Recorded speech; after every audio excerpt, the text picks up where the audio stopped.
Last night was a terrible story. I was watching the Cubs game, just kind of enjoying a relatively light day, all things being equal, and this terrible story of the New York City shooting materialized. So here is what we know, is that a shooter drove all the way, I'm trying not to use his name, because I think there's a whole philosophy I have around with it, and Ben Shapiro said that once, and I agree with him completely.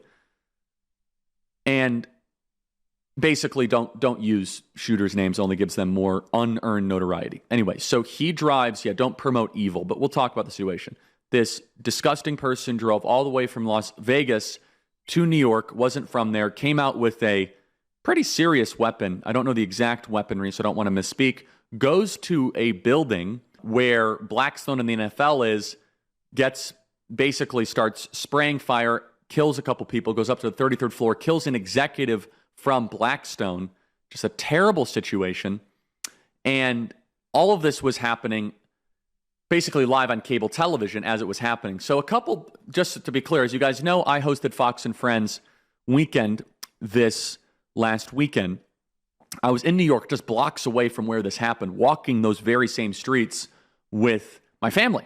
And so I sent out a tweet last night that was, I think, really not controversial at all. And people, they read stuff into it that has really no applicability to what I was actually saying. And so basically what I said last night, someone could pull up the tweet, I'm sure, let me try to find it here, is essentially this, that, and everyone says, Charlie Kirk torched for reaction to New York City shooting. No, I wasn't torched. It's just complete BS. Was just in New York City all weekend with our family. Never felt safe. So many people in the city who don't belong, praying for all involved. So what do I mean by not belonging? Well, let me tell you what I mean by not belonging.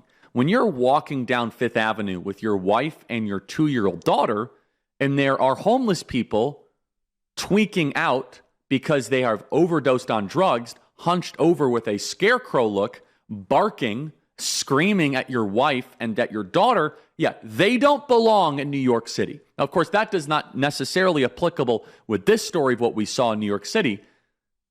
But when that does something to you when you're walking the streets of a major city and they are yapping at your kids, you put 334, every single liberal, and many alleged conservatives tried to attack me on Twitter last night. Whatever, okay. They're like, oh, New York's homicide rate is lower than other places. Actually, it's violent crime rate. Do you know the violent crime rate in New York City is higher than Boston and Chicago? So yes, the murder rate is lower, but the violent crime rate is actually higher. And so what do I mean by people that don't belong? These people deserve to go to mental wards. Some of them. If you are on the street of New York and you're either defecating, you are overdosing on drugs, or if you are lunging and barking at, and you've all experienced this in a major metropolitan city, where the homeless person is like crunched over, they obviously have just taken some drugs, and they should not be out there yelling in front of 2-year-olds or 3-year-olds. And people say, oh, Charlie, how do you not feel safe in New York? At another situation, there were just random people that would be going up like 5 feet away from Erica and I, filming us, and then homeless people lunging at us. It is not the city that it was 10 years ago. I'm very relieved that everything was fine, and so it's very close to home. So anyway, it's a non-story, just a tweet I sent out. I'll say it again. Was just in New York City all weekend with our family, never felt safe. So many people in the city who don't belong, praying for all involved. And I was glad, of course, to be there for Fox and Friends, obviously. But when you have little kids and you are walking the streets in New York, and we had security with us, it was fine. But again, and then every third person is noticing you, which is very nice and very kind, but not all positive, I could tell you. It's not exactly a fan fest. Let's just put it this way. It's not Lubbock, Texas, walking the streets of New York. Very thankful, obviously. Fox and Friends treated me so well. But let's get down to the more important story here, because that's a little silly sideshow. But just to quote-unquote clarify what I was saying, who doesn't belong? The homeless mental ward types that are overdosing on drugs, lunging at people, they don't belong. Okay, so not to mention the tens of thousands of illegals at the Roosevelt Hotel, you don't belong. Or the people that have immigrated to New York City and they don't assimilate and they're breaking laws, do not belong. So yes, there's a lot of people in New York that do not belong, but you say that, it just drives the left crazy. Here's what scares me about this situation, though, the most. I'm Elmer Heinrich, at 91 years of age, with my wife Shirley, who is 82. Now, both of us are still cutting a wide swath in life, all because of Immuno 150. Now, neither of us have any kind of sickness, and we're as flexible as we were 30 years ago, and we still do the physical things we did 30 years ago. Now, we are asking you to use Immuno 150 like we do. Give it a chance for at least 90 days so that you can see what 70 plant minerals and 80 additional nutrients can do for you. You won't believe it. Immuno 150 is an awesome nutritional supplement. There's nothing like it. Yes, it really is incredible. Yeah, try it. You will be surprised. Order online or call the number listed on the screen, but don't place your order until after you've watched the 2 videos on our website. Thank you from both of us, and God bless. Is that we're seeing this disturbing rise of targeted assassinations inspired by this Maggioni creep. And Maggioni has some philosophical connective tissue with Mamdani, where Mamdani, of course, is not calling for violence. He doesn't want to defund the police and all that. But Maggioni and Mamdani, they both have a bitterness, resentment-driven view of success. Poverty is the norm. Having no money is how we entered into this world. We entered into this planet with nothing, and we have had to build civilization. When you have had an opportunity to travel to the third world, like I have, you see what it's like to have nothing. No running water, no toilets. Civilization is not the norm, it is the exception. So how do we view then success in the West? And we want to be careful that, of course, that we don't have excess and that people still have some equity in the system, but you take it for granted. Now, Maggioni and this shooter last night, they both had serious mental cases, and that's a whole separate topic that we should explore. But Mamdani is the political representative of Maggioniism. Mamdani represents, you hate the corporate types, you're not making enough money, you have resentment-driven politics, you have anger towards the system, elect me, and I will burn it all down. Now, we don't quite know the motive yet for this young man that did this evil person that went into 345 Park Avenue. We don't know the entire story. We say that it's CTE or NFL related, but again, that is still being built out. So and CTE, by the way, just so we're clear, is chronic traumatic, boy, that's quite a word, encephalopathy, which is CTE. Let's play cut 336 of Eric Adams, but then it gets even darker of how the media covered it. Let's play cut 336.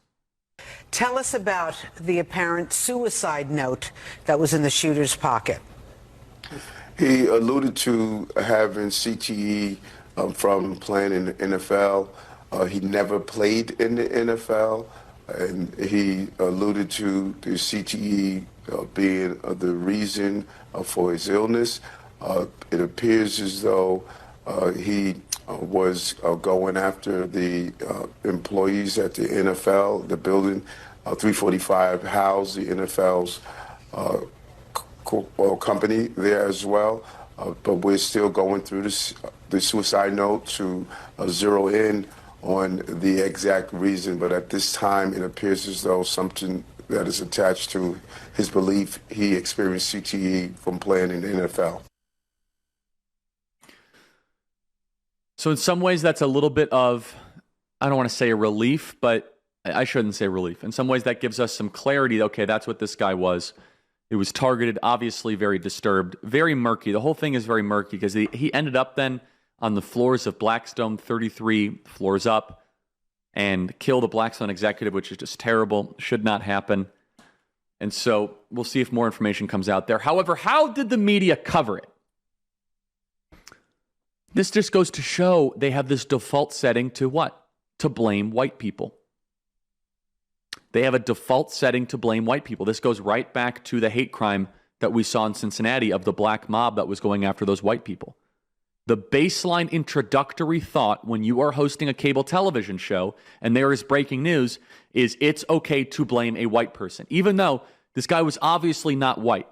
I think he was like a mix of black and Asian. It doesn't matter. The point is that they were racializing it. It's like the reflex is it must be a white person. They are trained to hate white people so much and to identify it as white people. And you know who else blames white people? Mom Donnie blames white people.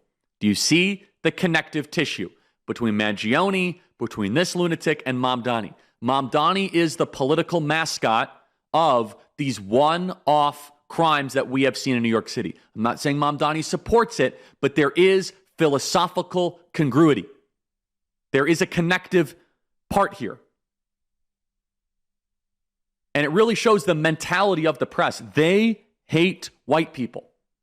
This is an extraordinary piece of tape. Play cut 325. They do not know who he is. They know he is a male, possibly white. He's wearing sunglasses. He appears to have a mustache.